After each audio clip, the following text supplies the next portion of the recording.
As Natalie said, my name is Andra Jacques. My gender pronouns are she, her, hers. I'm a study abroad advisor and also the new global exchange coordinator in the study abroad office. I run a lot of workshops for political science specifically because we do also advise by discipline in our office, and I am the political science liaison. And political science is close to my heart. My major when I was an undergraduate student was international studies, which was housed in our political science department. So poli-sci always feels like home to me. And I love advising political science students because there are so many program options all over the world. And as you will find out today, there are many prestigious scholarships and fellowships available outside of our standard study abroad scholarships that political science students are primed for. So I always like to make sure that poli-sci students know about these opportunities in particular, because you all are a high achieving bunch and the exact right type of candidate for these types of experiences. So today we're going to cover specifically the Fulbright, the Critical Language Scholarship, and the Boren Scholarship. These are all national scholarships and fellowships available ultimately through the State Department. Their umbrella is the Bureau of Cultural and Educational Affairs, which is under the State Department. So this is ultimately the federal government funding these experiences. If you are like me, you love travel and you don't necessarily want to pay for it. So why not have the State Department pay for it, right? Doesn't that sound like a better way than you paying for it? My own experience in terms of a prestigious fellowship is that I received a Fulbright grant to study in Korea. So when I was a student, I had thought about doing critical language scholarship. I had thought about Fulbright, and I kept putting it off and saying, well, maybe I'll try next year, or I'll look into it again next year. And then, senior year rolled around.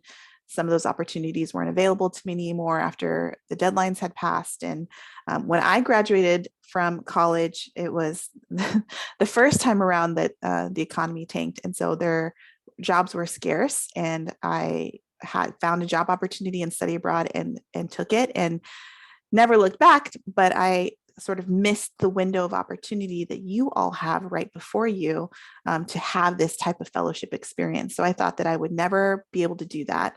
And it turns out that Fulbright has grant options for professionals. So later in my career, I applied for a professional grant and was sent to Korea to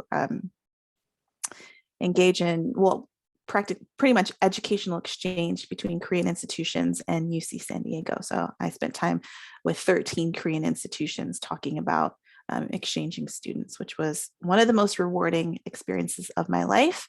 And being a part of that Fulbright network now, calling myself a Fulbrighter, is a really kind of like a feather in my cap type of situation. The Fulbright network is vast. The types of job opportunities available to Fulbrighters are just kind of all over the place. So many different opportunities available.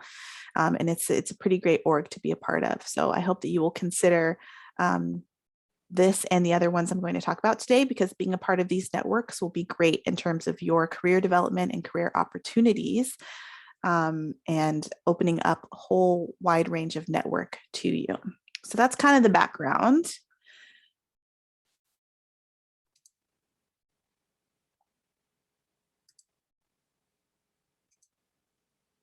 All right, hopefully, Natalie, can you give me a thumbs up that you can see this all right?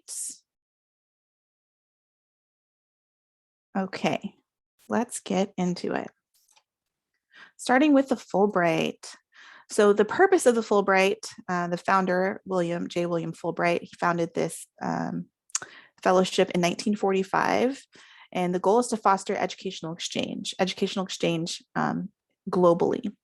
And the State Department wants Fulbrighters to prioritize, or for joint prioritized issues. So issues that are important to the host country and issues that are important to the US. And then to grow and maintain our bilateral relationships with countries around the world and meet a shared need.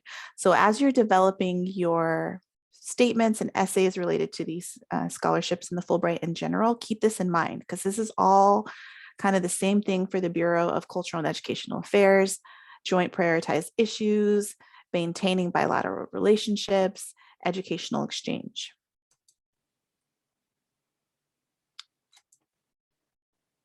So there are two types of Fulbright grants that we're going to discuss today for students. The first are the Study Research Awards. So these are field grants where you can either do research or get a new degree. So a graduate degree, a master's degree, or a PhD. And so we have students that do both. If you are someone who really wants to engage in graduate research, you can go, if you have like a research topic in mind right now that you want to do, you can have the State Department pay for you to do this research in another country.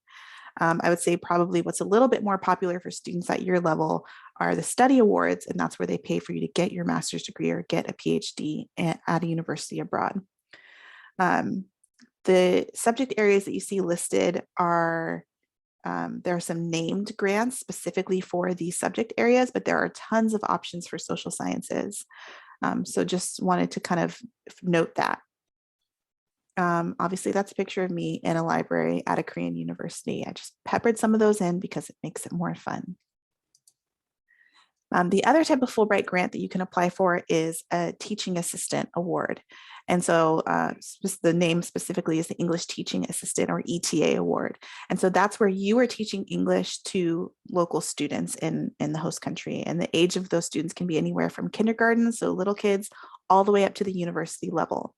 And so when you're looking at the grants, you can click on a specific country that you're interested in and see the different grant options available, both study research or ETA, and see what specifically they're looking for. The goal, in addition to teaching English, is to be a cultural ambassador of the United States. And when you're looking at grants for each country, it can be as little as 2 grants available, which means it's very competitive, or it can be up to 100. And competitive is also sort of a relative term, because sometimes a country will only have 2 grants available, but the country doesn't actually receive that many applicants. So there are less grants available, but it's possible that it's not that competitive. So I wouldn't let those numbers fool you too much, because a country like the UK, that's an incredibly competitive grant location. A country like Turkey, perhaps not so competitive. So keep that in mind when you're looking at the different opportunities available. I'll say when I was on my Fulbright in Korea, 2 of the ETAs at the Fulbright Commission in Seoul, part of their responsibility was to help show us around, take us on a kind of tour of the city, help facilitate some of our visit. And so you may have responsibilities like that with other visiting Fulbrighters in your capacity as an ETA. In addition, Fulbright has the option for a Critical Language Enhancement Award. So you will apply for that at the same time that you're applying for your Fulbright. If language study or language acquisition is important to you, and the language that you're wanting to study is considered a critical language, and we'll talk about what critical languages are here in a minute, you can apply for that as well. So they basically bump up your grant amount to cover expenses related to your language learning. This is especially helpful if you are planning to do research or planning to be an ETA. It will help you with, your conversations in the classroom. It will help you with research with your research subjects. It will help you with facilitating conversations with other colleagues at your host institution. So they obviously understand and recognize the value in language acquisition and will help fund that for you. So it could just be like, oh, when I'm not teaching, I'm also attending language classes in the local language. All right, oops, went too far. So I just updated this yesterday. These are the State Department's current list of critical languages for this award. So taking a look at this list, you can probably see why these are considered critical languages. And they're currently available in just these countries. And this list unfortunately shrunk a little bit due to COVID restrictions. So like China used to always be on this list, and China is no longer on this list. All right, so let's talk about what you actually get in a Fulbright grant. What are the award benefits? So round trip transportation to and from your host country. That means the host country Fulbright Commission will book your round trip airfare from your city of your choice to your host country. They will give you a stipend to cover your living expenses. So housing, meals, ground transportation. Stipend means cash, in case anyone's wondering. They will provide you with comprehensive health insurance. This is the same health insurance that they give any other member of the State Department doing official business around the world. And then there's 24/7 support line. So if you run into some kind of emergency or issue, you can have a direct line to someone who will be available to help you. So in my own experience, they booked my flight. I actually ended up flying out of LA to Seoul. When I landed at the airport, there was someone there to greet me in a bus or a van to take me to where I was staying. They also handed me an envelope full of cash, which was to cover my living expenses for my time there. That's pretty much how it goes. So I use that for meals that weren't provided. I use that for whatever I wanted to do, to buy bus tickets, to take the train around.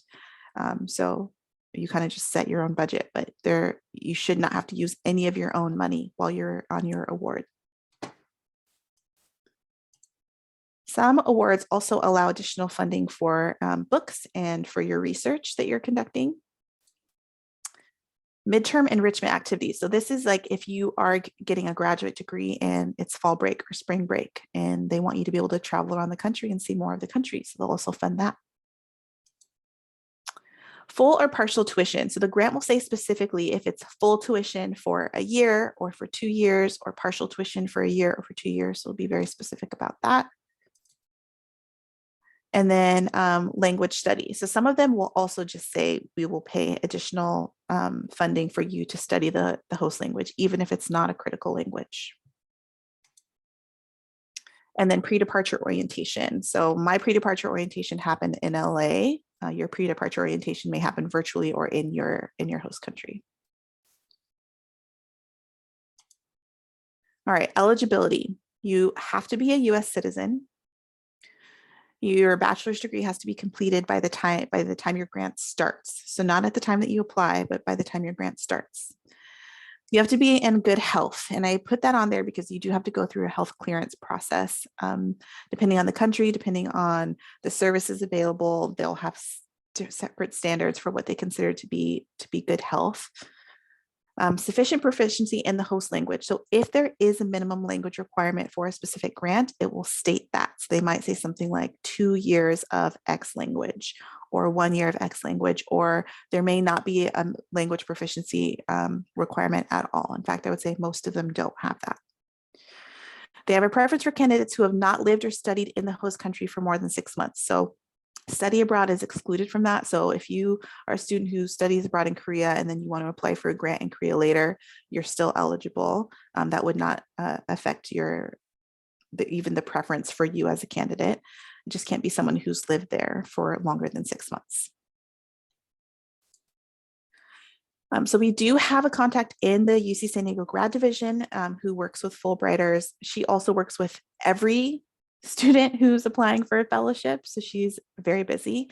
So that's why I say copy me, because I work really closely with especially our undergraduate students applying for Fulbright. I will have upwards of 6 meetings with a student about your essays and statements and what this process is like. And then we'll also have Fulbright Day in April, where you can hear from other Fulbrighters on a panel about their experience. And I'm available to help coach you through this process. So I want to take a quick pause here and see if there are any questions. You can feel free to put a question in the chat or unmute and ask any questions about Fulbright. Pearl. Hi, Andra. So for Fulbright, this would be a scholarship that you should be considering in your senior year. Exactly. So if you are sitting here on this call and you are in your 3rd year, you will start your Fulbright application this coming summer or late spring, early summer. And I'll have a deadline slide later on in this presentation, and your application will be due this coming fall, so fall 2022, for the grant period of summer fall 2023 through 2024. Does that make sense? Let's see, other question. COVID. So yeah, let's talk about COVID and Fulbright. The State Department is very specific about funding for countries on the travel advisory list. Right now, the entire world is on the travel advisory list. So, everything from a level 2 to a level 4 for COVID specifically. And so I have had students and colleagues receive Fulbright grants in COVID times. Their country never comes down on the list. It has to be at a 1 or a 2.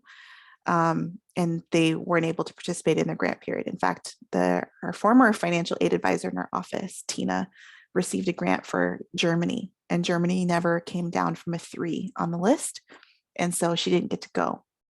But I had another colleague receive the same grant that I did for Korea. And what they did is they just delayed her grant for a year. So she got it for the 2020, 2021 cycle. And they just delayed it. So then she went in 2021, 2022 cycle. So it's very arbitrary. It depends on the individual country's commission and what they decide, along with the State Department, about whether or not they're running programs or not. But I have students right now abroad, graduated students right now abroad on Fulbrights, and I have other students and colleagues whose grants were just straight up canceled.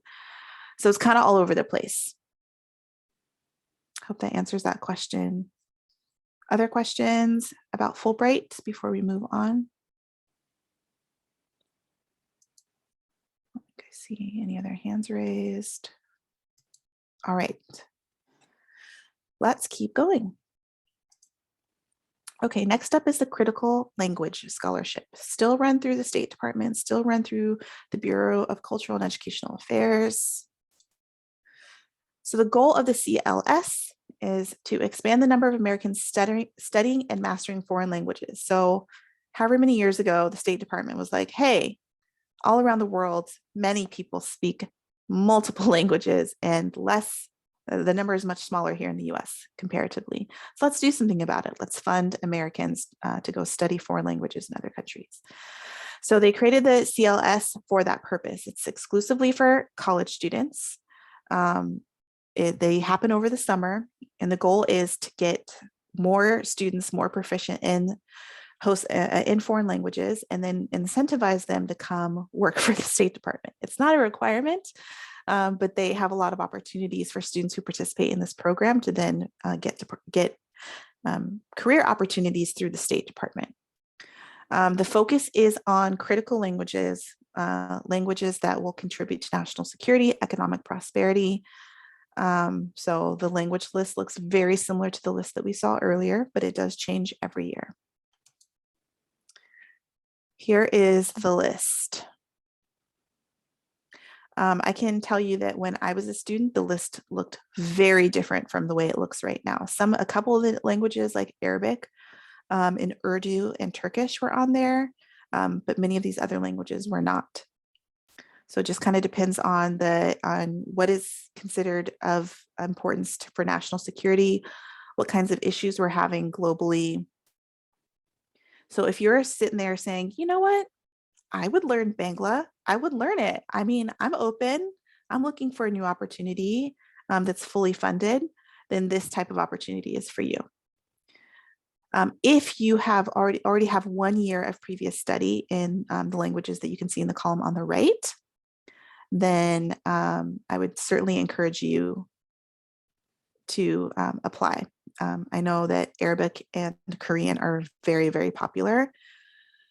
What's not on this list right now is Mandarin, and that is just because the State Department does not want to fund undergraduates right now for China or Taiwan, undergraduates.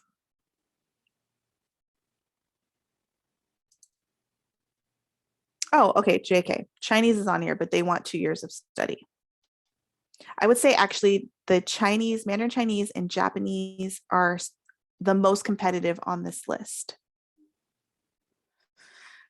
So if you're a student who has 2 years of study, and you're considering it, you should definitely apply, but just heads up, it is the most competitive. We actually had one of our former student workers who was funded for Chinese, And so he went to China. This was now years ago, but he went to China for the summer. And he has had the number of job opportunities he's had as a result of his language study, because he had already completed 2 years here at UCSD, were through the roof. Something to consider.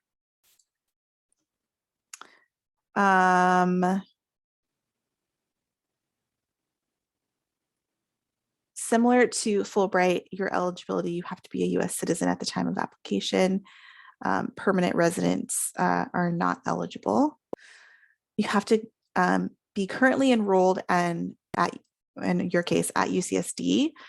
So if you are a senior, well, actually, the deadline just passed. So if you are a junior, you can do this the summer after your senior year.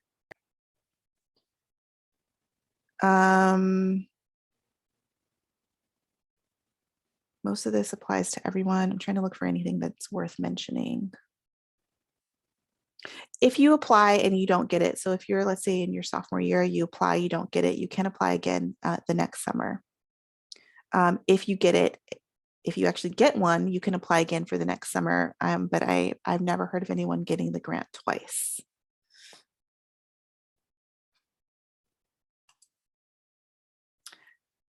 So when you're there for your grant period, it's 2 months long. You would leave pretty much immediately after the end of the spring quarter and goes through mid-August. And this is like your job. It's 20 hours a week of instruction in the classroom, plus time studying outside of the classroom, plus you're required to do certain number of hours of language practice with a native speaker. So this is really like a full-time job of language study. You will have free time. You'll be able to explore your local city and your host country. You'll have, breaks on the weekend, but like Monday through Friday, you are studying language in the classroom.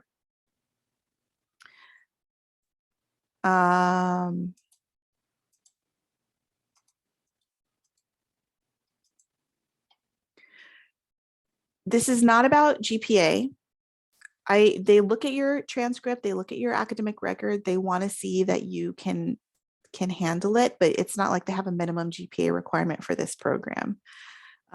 What has to come across in your essays is your commitment to learning a language, like not just I'm interested, I'm open to learning a language, but like, why do you want to learn this language? You have to be able to create a tie to why you're interested in that country and that language, and then also into your future career path and what you're interested in doing. As political science students, the assumption is you want to work in this field in some capacity. So you have to be able to make that tie to you learning this language and your future career path. And your commitment to the rigor of learning a language 20, 25 hours a week, and how you plan to contribute to the overall goals of the CLS, which is the same as Fulbright, it's the same as Boren, it's the same as what the State Department wants, educational exchange, national security, etc.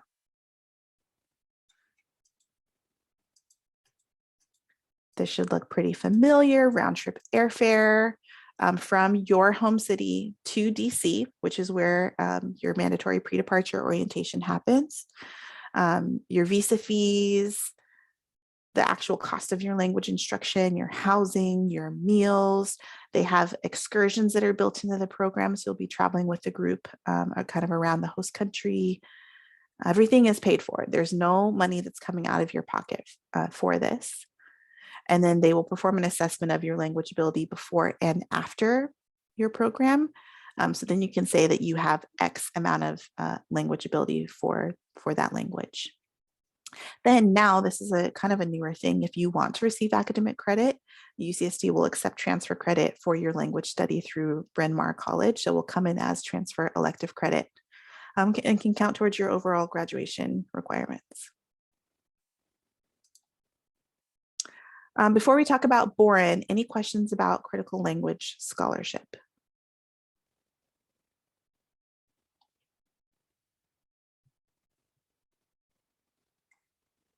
No?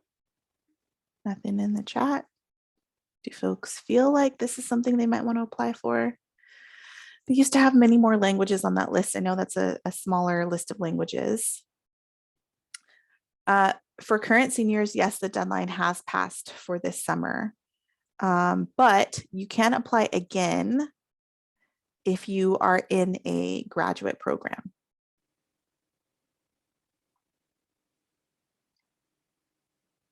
Other questions?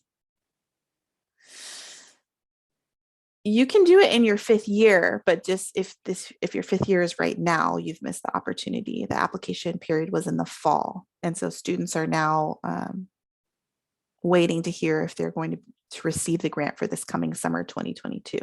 But if you're going to do a 5th year next year, then yes, you can apply for summer 2023. The application is always in the fall. And I will have a deadline calendar up at the end. Most of these are, and this was the same for me. Like when I applied for my Fulbright, I started in the summer. My deadline was in early fall, like the 1st of October. I found out in late January that I had made it to the next round. And then I found out that I for sure got it in February. So it's a lengthy process, long waiting period. All right, so next up is the Boren. So there's a Boren Scholarship, which is for undergraduates, and the Boren Fellowship, which is for graduates.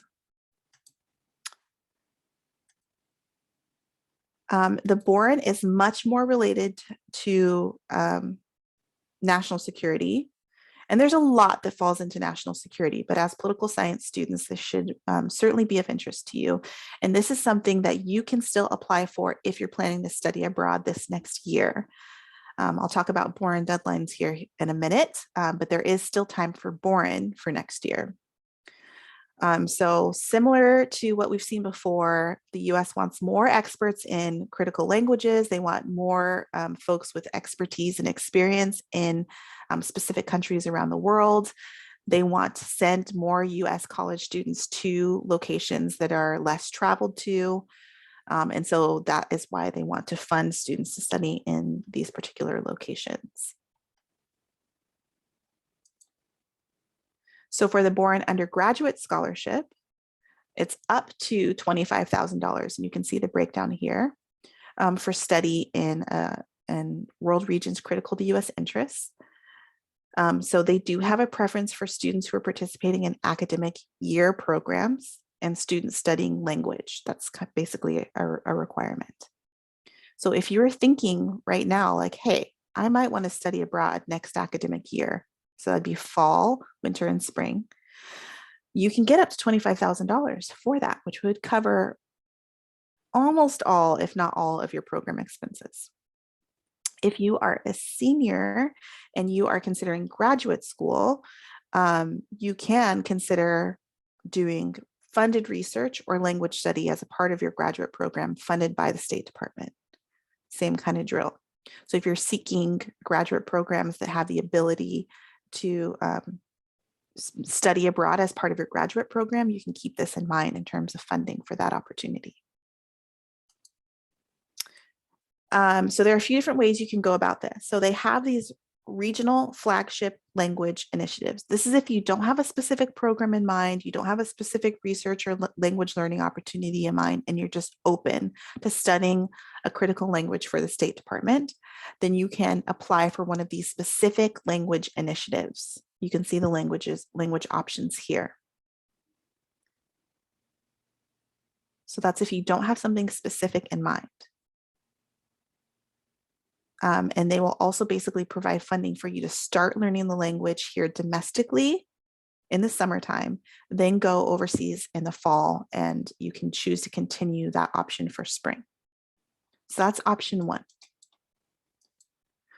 Option two is where you design your own program. So maybe you already have in mind that you plan to study somewhere next year. Through UCEAP, one of our programs, or through our global exchange program, you can do that. It just can't be in Western Europe, can't be in South Pacific, can't be in North America, and you cannot be a citizen of that country. This is the option that most of our students go for. Here is a list of preferred countries. So it's a pretty good amount of options.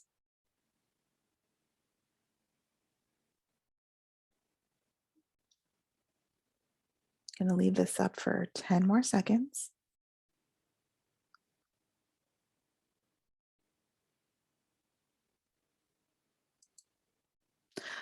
All right. You have to be a US citizen once again. If you are a dual citizen of one of those countries, then you would not be eligible.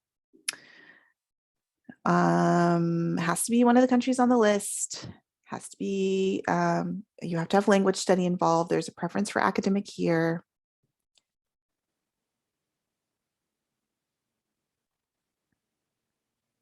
I don't know if we have any ROTC students in this call, but you can see that piece there.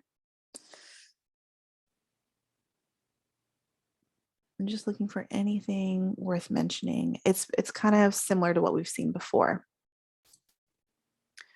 So your essays, national security, I've said this already now 3 times, but national security is extremely important to Boren because they ultimately want to funnel you into a career opportunity for the State Department that contributes to national security. But meeting the national security requirement for this program is, they're very open. It can be teaching English, it can be any number of things. But they basically want you to demonstrate how you, being funded by the State Department for your study abroad or language learning or research opportunity, would contribute to national security and how it would be of public service. And that's something that we can help you with in your essay process. I can help you get down to what they're looking for and explaining that fully. But here you can see all the different ways they consider you contributing to national security, all the different sectors that are part of national security.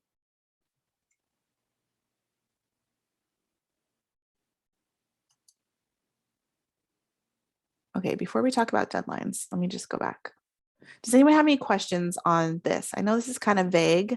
We do have a student get the Boren, I would say every other year, every 3rd year or so. It's incredibly competitive, but you are the exact target demographic of student that they're looking for this opportunity. And we saw the funding amounts. It's a lot of money.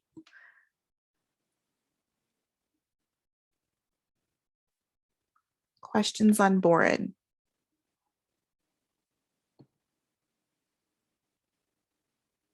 Yes, Pearl. In your application essays, is it beneficial to mention that you're interested in more than one national security subject? Or is it better to concentrate your focus on only one rather than several, even if they may be of interest? I would say you can mention it, but they want to see that this really has a tie into what you're focusing on in school, where you see yourself on your career path. So if you're like, I'm interested in these 5 different areas of national security, that's not so great. But if you're like, these 2 areas I'm interested in, and here's why, and here's how they're tied, and here's how I hope my career path can touch on both of these areas, that would be okay. Thanks, Sandra. Yeah, that's a good question. I would say that's for all of these essays, there may be, you may have a few different areas that you're interested in, but they really want to see kind of your commitment and planning for something super specific. So the more specific you can be about what your plans are, like I was recently working with a student who specifically wants to create more understanding about the Filipino film community and the contributions of Filipino filmmakers globally. So more understanding here in the US and learning more about Filipino filmmakers in the Philippines. That was what they wanted to study. So that's something, that kind of level of specificity is great. Other questions?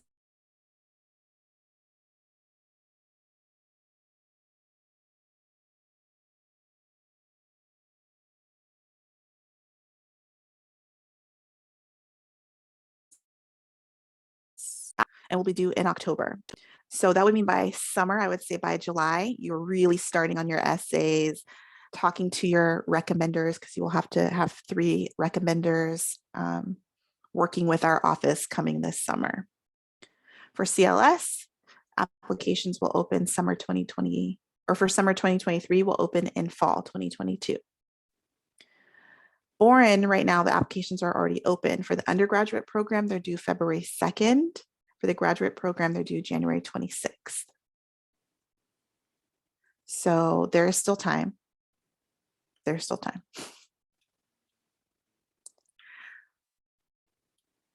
So why should you even do this? The main reason is that you're going to be able to travel on someone else's dime. That's the best part of these opportunities. Like, it is really, really amazing to have this type of experience, but to not be funding it yourself. I can say that from my own personal experience. This elevates your resume, your academic experience, your skills.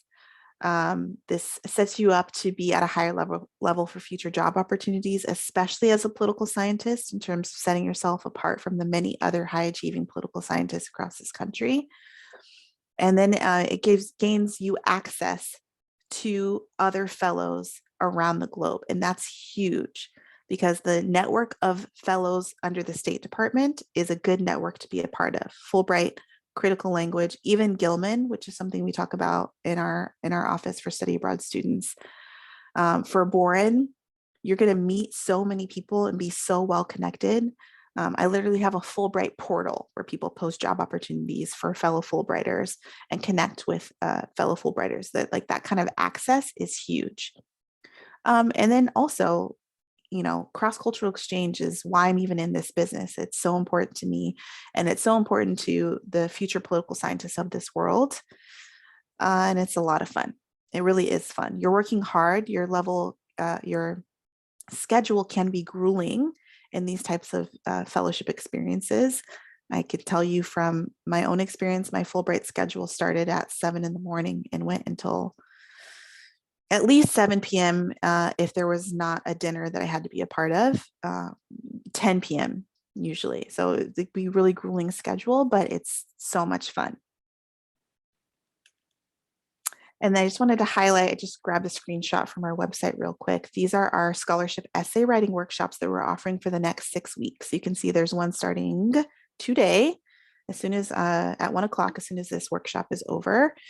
And running for the next 6 weeks. So our goal is to get as many students applying for scholarships and fellowships as possible. The success rate of students who attend our essay writing workshops is very high. For last year, just because I pulled this data, every student who attended one of my workshops for the Gilman received the Gilman. So we really know exactly what they're looking for. Many of us in our office have served on these selection committees, so we can say from our own experience exactly what they're looking for, and we just really want you to be successful. I'm always happy to read your essays outside of these workshop settings. I'm happy to read your essays and provide feedback for any fellowship opportunity.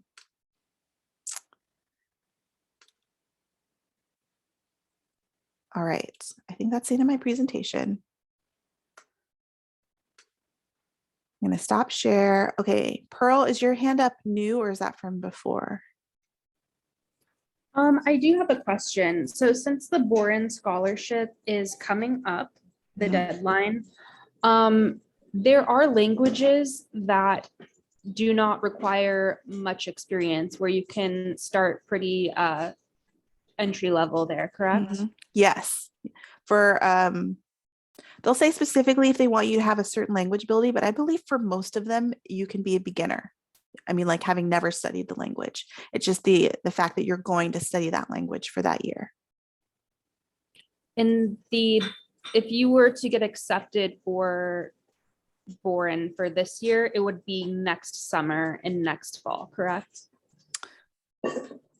For Boren, it'd be ideally next academic year, so fall, spring. For fall 2023, fall 2022, spring 2023. So I have a student that I met with yesterday who's planning to apply for Boren for his academic year in Korea. And yeah, so he's planning to go for an academic year. He's planning to study language the whole time. He's a great candidate for Boren. Isabel.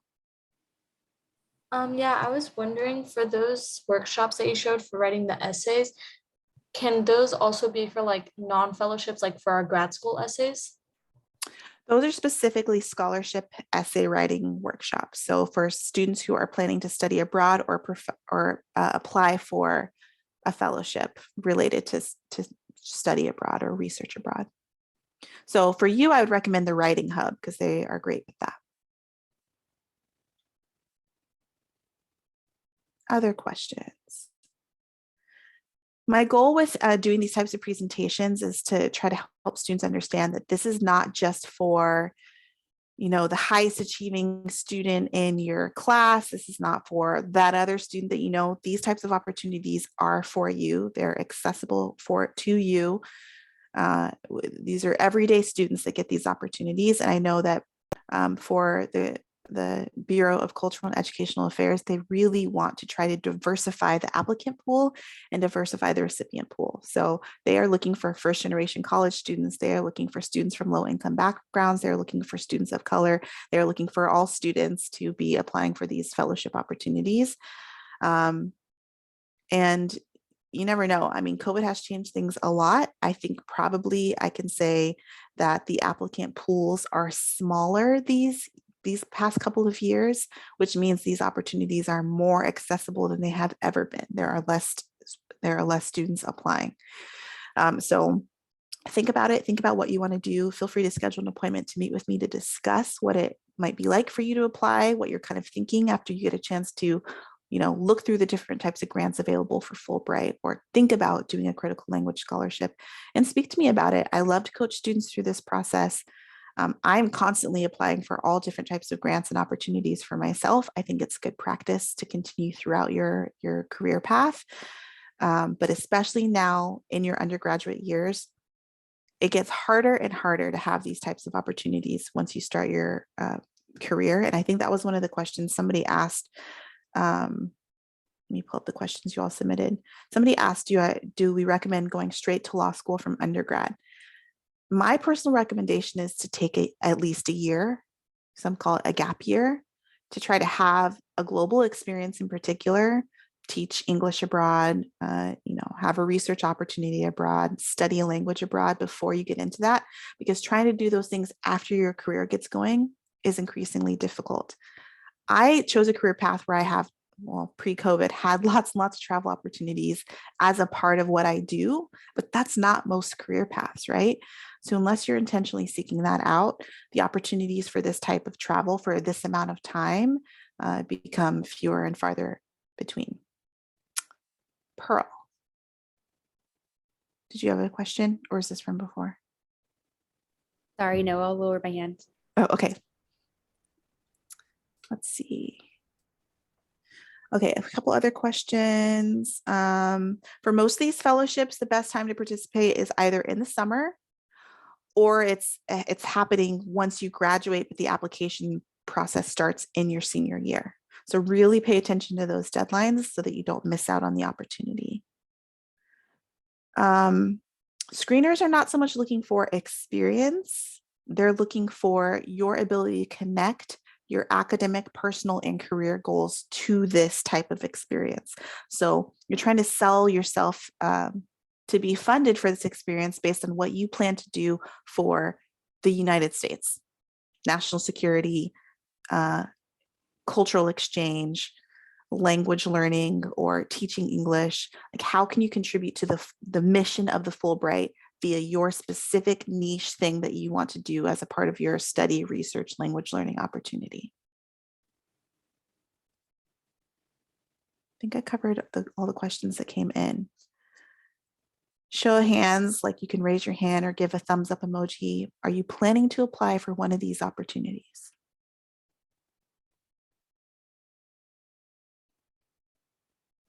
Nice, nice, yeah. Love to see it. Okay, great. That's wonderful. Hopefully you're on a timeline where you have the time to do that. Probably for most of you, I think most of you are juniors. So that would mean starting this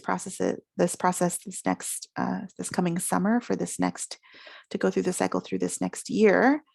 and then hopefully have that opportunity in 2023. Any last questions before we finish up today? All right, well, I hope to see some of you here in the next few months.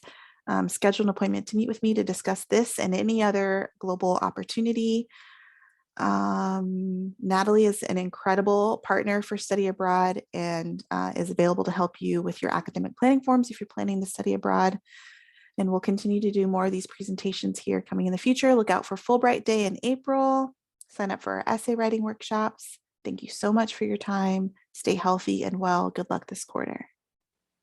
Thank you, Andra. And just a quick note, everyone, that the Study Abroad office does have a newsletter. They send out that every week. So a lot of these deadlines and workshops are in that newsletter. I do what I can to also post it in the newsletters I send and also post opportunities on LinkedIn for our department page. So just anything you can do to get that information in many different ways is helpful. We know you all are inundated with emails these days, so we are as well.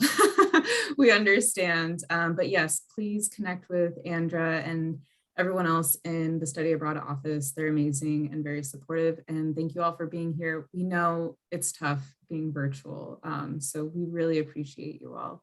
And with that said, thank you, Andra, and we hope you all have a great day.